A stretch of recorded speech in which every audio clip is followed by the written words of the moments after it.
Hello दोस्तों। दोस्तों, क्या आपने कभी किसी से झूठ बोला है?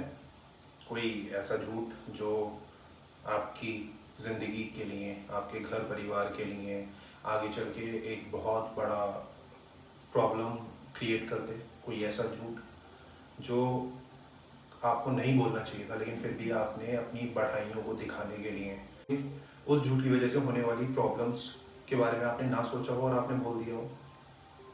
अक्सर जब स्टूडेंट या बच्चे छोटे होते हैं तो वो अपने घर में झूठ बोलते हैं, अपने टीचर से झूठ बोलते हैं, अपने पेरेंट्स से झूठ बोलते हैं, अपने दोस्तों में झूठ बोलते हैं और जगहों जगहों पे झूठ बोलते हैं।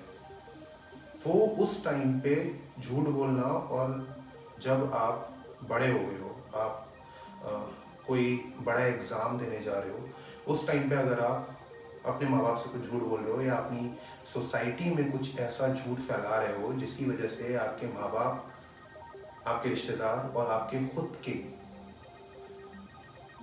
ऊपर इतना बड़ा इल्ज़ाम लग जाए कि आप अपना मुंह दिखाने के लायक ना बचो, आप छुप छुप के इधर उधर भागते रहो, आप ना अपने माँ बाप को मुंह दिखा सकते हो, ना अपने दोस्तों को मुंह दिखा सकते हो, आप कहीं भी मुंह दिखाने के लायक नहीं रहे हो। ऐसे झूठ की बात कर रहा हूँ मैं। बोले जाते हैं, बच्चे फीस को लेके झूठ बोल देते हैं, ज़्यादा फीस बता देते हैं और उसमें से अपनी पॉकेट मनी बचा लेते हैं, खर्चे के लिए निकाल लेते हैं, या ऐसे बहुत सारे झूठ बोले जाते हैं। लेकिन ऐसा झूठ जो आपके लिए प्रॉब्लम बन जाए, वो नहीं बोलना चाहिए। दोस्तों, माँ बाप हमेशा अपने बच्चों को आगे बढ़ने की सलाह देते हैं। नॉर्मल जो फैमिलीज होती हैं, उनमें जो बच्चे होते हैं, उनके उनके अच्छे फ्यूचर के लिए दुआएं की जाती हैं। लेकिन जब जो पेरेंट्स होते हैं, उनकी उम्मीदों पे जब बच्चे खड़े नहीं हो पाते तो वहाँ से वो उनसे झूठ बोलना शुरू करते हैं। जब आप बचपन में झूठ बोल रहे होते हो वो झूठ अलग होता है, लेकिन जब आप बड़े हो जाएं उसके बाद अगर आप झूठ बोल रहे हो और वो आप आगे फ्यूचर में वो आपके लिए कितना बड़ा इशू क्रिएट कर सकता है, इसकी परवाह नहीं कर रहे हो और उसके बाद भी अगर आप झूठ बोल रहे हो तो वो गलत है। इसी का एग्जाम्पल है इसका एक एग्जाम्पल है उत्तर प्रदेश के रायबरेली में रहने वाली ज्योति मिश्रा। ज्योति मिश्रा रायबरेली से बिलोंग करती हैं और अगर मैं उनके एकेडमिक्स की बात करूं तो उन्होंने 12th में 96% उनके आए थे। उसके बाद वो दिल्ली आ गई और वहाँ से उन्होंने दिल्ली यूनिवर्सिटी से ग्रेजुएशन की, जिसमें उनके बहुत अच्छे मार्क्स आए। उनकी एकेडमिक्स को देखते हुए उनके पेरेंट्स को लगा कि उनकी बेटी उनका बहुत नाम रोशन करेगी, और जाहिर सी बात है कि कोई भी पेरेंट्स होंगे, उनके बच्चे अगर 12th में, 10th में, ग्रेजुएशन में अच्छा कर रहे हैं तो वो सोचेंगे कि आगे चल के ये उनका नाम रोशन करेंगे या करेगा। दोस्तों, माता पिता हमेशा बच्चों को आगे बढ़ने की सलाह देते हैं। नॉर्मल फैमिलीज जो होती हैं उसमें बच्चों के अच्छे फ्यूचर के लिए दुआएं की जाती हैं कि वो आगे बढ़ के इंजीनियर बनेंगे या डॉक्टर बनेंगे या पुलिस में जाएंगे या आईपीएस ऑफिसर बनेंगे और फिर वो हमारा नाम रोशन करेंगे। लेकिन जब बच्चे अपने पेरेंट्स की उम्मीदों पे खरे नहीं उतर पाते हैं तो वो वहाँ से झूठ का सहारा लेना शुरू करते हैं। एक झूठ होता है जो आप बचपन में बोल रहे हो, जो आप स्कूल, कॉलेज या कोचिंग कर रहे हो। एक झूठ होता है जब आप ग्रेजुएशन ख़त्म कर चुके हो, आप बड़े हो गए हो, आपको अच्छी समझ है, उसके बाद भी आप झूठ बोल रहे हो। और वो झूठ आपकी लाइफ के लिए कितना प्रॉब्लम क्रिएट कर सकता है, इसका आपको अंदाज़ा नहीं होता है। इसी का एक एग्जाम्पल है उत्तर प्रदेश के रायबरेली में रहने वाली ज्योति मिश्रा। ज्योति मिश्रा ने जो झूठ अपनी फैमिली से बोला वो एक नासमझी, जो बचपन में हम लोग नॉर्मली झूठ बोल देते हैं, उस जैसा झूठ नहीं था। ज्योति मिश्रा ने कानून और अपने पेरेंट्स की इमोशंस की परवाह ना करते हुए एक ऐसा झूठ बोला जो आज उनके गले का फांसी का फंदा बन चुका है। ज्योति मिश्रा ने अपने दोस्तों और अपने माता पिता को 2 साल तक ये यकीन दिलाया कि वो स्पेन के मैड्रिड में भारतीय दूतावास में तैनात एक आईएफएस ऑफिसर है। इतना बड़ा झूठ।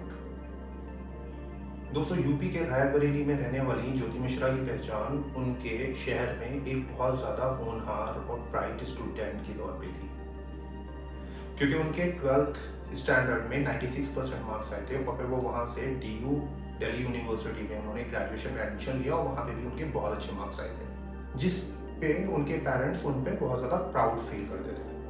होगा भी, कोई बच्चे अगर घर में अच्छे हों, पढ़ाई में अच्छे हों और शहर में उनके नाम से उनके माँ बाप की तारीफ अगर हो रही है तो कोई भी पेरेंट्स जो होंगे उन्हें प्राउड फील होगा ही होगा। बट ज्योति मिश्रा ने एक ऐसा झूठ बोला जो उनके गले का फांसी का फंदा बना हुआ है। अभी देश के सबसे बड़े एग्जाम UPSC के लिए सबसे बड़ा झूठ बोला है और ये जब खुला तो सबके मुंह पर ताले लगे हुए थे। इन दिनों सोशल मीडिया में UPSC परीक्षा में अलग अलग कोटे से सिलेक्ट हुए स्टूडेंट्स की चर्चा जोरों पे है। बट दोस्तों, इसमें सबसे ज्यादा जो नाम चर्चा में आया है वो है पूजा खेड़कर का। जब ये चर्चा आगे बढ़ी तो 2022 में UPSC की एग्जाम में सिलेक्ट होने का दावा करने वाली ज्योति मिश्रा के नाम का खुलासा हुआ। इसे लेकर कई तरह के पोस्ट भी सोशल मीडिया पे किए गए थे। एक पोस्ट ज्योति मिश्रा ने भी किया था जो काफी वायरल भी हुआ था, फिर बाद में उन्होंने वो पोस्ट डिलीट कर दिया। उसमें उन्होंने बोला कि वो जो UPSC में सिलेक्ट हुई है वो ज्योति मिश्रा वो खुद नहीं है, वो कोई और है। आरक्षण कोटे की चर्चा के दौरान सोशल मीडिया प्लेटफॉर्म पर X, जो पहले ट्विटर था, पर एक पोस्ट में ज्योति मिश्रा को SC कोटे में सिलेक्टेड दिखाया गया था, जिसके बाद ज्योति मिश्रा की ओर से सफाई भी दी गई थी। ज्योति मिश्रा ने खुद को IFS ऑफिसर बताया और मैड्रिड एम्बेसी में खुद को तैनात बताया। हालांकि इस पोस्ट के समर्थन में कई पोस्ट किए गए और कहा गया कि ब्राह्मण होने की वजह से रायबरेली की बेटी को टारगेट किया जा रहा है। बाद में ज्योति मिश्रा ने अपनी सफाई वाला पोस्ट को डिलीट कर दिया, जो उन्होंने बोला था कि ये ज्योति मिश्रा कोई और है जो सिलेक्ट हुई है, मैं कोई और हूँ, मैं IFS ऑफिसर हूँ, मैं IPS ऑफिसर नहीं हूँ। वो पोस्ट उन्होंने बाद में डिलीट कर दिया। लेकिन लोगों को ताज्जुब तब हुआ जब इंक्वायरी आगे बढ़ी तो पता चला कि ज्योति मिश्रा का कभी UPSC में सिलेक्शन ही नहीं हुआ था। लिहाजा ज्योति कभी मैड्रिड में तैनात ही नहीं थी। सोच रहे हो, वो जो 2 साल से अपने माँ बाप को बता रही हैं कि मैं IFS ऑफिसर हूँ, मैं स्पेन में हूँ, मैं मैड्रिड में हूँ, मैं वहाँ इंडियन एम्बेसी में एज अ ऑफिसर मैं यहाँ बैठी हुई हूँ, वो कभी वो वहाँ गई ही नहीं। उनका UPSC में सिलेक्शन ही नहीं हुआ कभी। जबकि 2022 में UP पुलिस ने अपने सोशल मीडिया हैंडल से ज्योति मिश्रा को उनके सिलेक्शन पर बधाई दी थी, क्योंकि ज्योति मिश्रा के जो फादर हैं वो पुलिस में सब इंस्पेक्टर हैं। ज्योति मिश्रा ने अपने फैमिली को अपनी UPSC में सिलेक्शन की झूठी इंफॉर्मेशन दी और इस एक झूठ को छिपाने के लिए ज्योति मिश्रा ने एक के बाद एक कई झूठ बोले, कई फर्जी डॉक्यूमेंट्स बनवाए, फर्जी UPSC सर्टिफिकेट बनवाया, लाल बहादुर शास्त्री राष्ट्रीय प्रशासन एकेडमी का फर्जी ID बनवाया, यहाँ तक कि उन्होंने अपना जाली पासपोर्ट भी बनवाया। दोस्तों, इतने दिनों तक ज्योति मिश्रा ने अपने झूठ को कैसे छुपाया और ये जो झूठ का सफर शुरू हुआ था ये हुआ कहाँ से?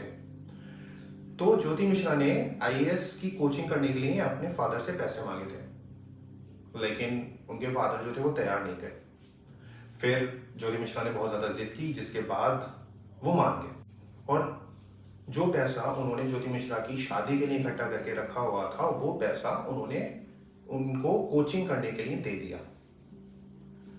फिर ज्योति मिश्रा ने 2020 और 2021 में UPSC का एग्जाम दिया, लेकिन सिलेक्शन नहीं हुआ। 2022 में जब रिजल्ट आया तो उनकी बहन आरती ने उसमें ज्योति का नाम देखा। जब रिजल्ट आया तो उनकी बहन ने सर्च किया नेट पे रिजल्ट और उसके बाद उन्होंने जो स्टूडेंट सिलेक्ट हुए थे उनमें एक नाम ज्योति का भी था। उन्होंने पूरा नाम नहीं देखा, उन्होंने सिर्फ ज्योति देखा। 2020 में भी दिया था और 21 में भी दिया था, उसमें उनका सिलेक्शन नहीं हुआ था। लेकिन जब 2022 में रिजल्ट आया और फिर जब बहन ने नाम देखा और बहन ने नाम देखकर ज्योति को कॉल किया तो उन्होंने मना करने के बजाय बोल दिया कि हाँ, ये वही ज्योति है, इनका सिलेक्शन हो गया। बस इसी झूठ को छुपाने के लिए फर्जी पासपोर्ट से लेके फर्जी अपॉइंटमेंट लेटर तक बन गया, और यहाँ तक कि एक फेक आईडी कार्ड, पासपोर्ट, सब कुछ बनवा दिया गया। अच्छा दोस्तों, ज्योति मिश्रा ने ये झूठ तो बोल दिया कि उनका आईएफएस में सिलेक्शन हो गया, उन्होंने यूपीएससी क्लियर कर लिया। अब आईएफएस ही क्यों बताया गया? आईएफएस इसलिए बताया गया क्योंकि ज्योति मिश्रा को पता था कि अगर वो आईएफएस नहीं बताएंगी और उनकी पोस्टिंग यहीं कहीं की बताएंगी या इंडिया के कहीं किसी भी स्टेट या फिर सिटी का बताएंगी, तो उनके पेरेंट्स को पता चल जाएगा। जब ज्योति मिश्रा तैयारी कर रही थी तो उन्हें प्रोसेस तो पता था कि प्रोसेस क्या क्या रहता है सिलेक्शन का। इसी का फायदा उन्होंने उठाया और उन्होंने बड़ी चालाकी से इंडियन फॉरेस्ट सर्विसेज को चुना, क्योंकि अगर आईएएस दिखाती तो देश में ही तैनात रहती। इसके साथ साथ में वो स्पेनिश का कोर्स भी कर रही थी, तो इसलिए उन्होंने अपनी फैमिली को बोल दिया कि वो स्पेन में इंडियन एम्बेसी में तैनात है। घर वालों को शक नहीं हुआ क्योंकि वो स्पेनिश सीख रही थी, तो घर वालों ने सोचा हाँ हो सकता है स्पेनिश आती है, तो इंडियन गवर्नमेंट ने वहीं अपॉइंट कर दिया हो। दोस्तों, इतना बड़ा झूठ जब हवा में फैला और सबको पता चला, तो अब ये भी चर्चा चालू हो गई है कि क्या इतना बड़ा एग्ज़ाम, इंडिया का सबसे टफ एग्ज़ाम, क्या इसमें भी झूठ बोला जा सकता है? क्या इसमें भी फर्जीवाड़ा हो सकता है? जिसको लेके यूपीएससी की तरफ से भी ज्योति मिश्रा के अगेंस्ट में कुछ कंप्लेंट्स की गई हैं, और अगर मामला कोर्ट तक पहुंचा तो कोर्ट के अकॉर्डिंगली ज्योति मिश्रा को 5 साल तक की सज़ा हो सकती है। जो धारा 319 के तहत उन्हें 5 साल तक की जेल हो सकती है। तो मैं बस आपको इतना बोलना चाहूँगा कि कभी भी अपने फैमिली से या अपने दोस्तों से कोई ऐसा झूठ मत बोलो जो आपके गले का फंदा बन जाए, या सच जानने के बाद जब आपके फैमिली या पेरेंट्स को या आपके दोस्तों को पता चले तो आपको बहुत ज़्यादा शर्मिंदगी हो। ऐसा झूठ कभी मत बोलो उनसे। ये ज्योति मिश्रा जैसे कई और भी बहुत सारे केसेस हैं जो अभी हाल ही में एक आईपीएस ऑफिसर पकड़े गए हैं। तो दोस्तों, आज की वीडियो मैं यहीं पे ख़त्म करता हूँ। मैं आपसे मिलूँगा अपनी अगली वीडियो में। तब तक अगर आप चैनल पर नए हैं तो चैनल को सब्सक्राइब कीजिए, वीडियो को लाइक कीजिए, और जितना ज़्यादा हो सके इस वीडियो को अपने दोस्तों और अपनी फैमिली मेम्बर्स के साथ शेयर कीजिए। झूठ मत बोलिए, क्योंकि झूठ आपकी ज़िंदगी का सबसे बड़ा दुश्मन बन सकता है।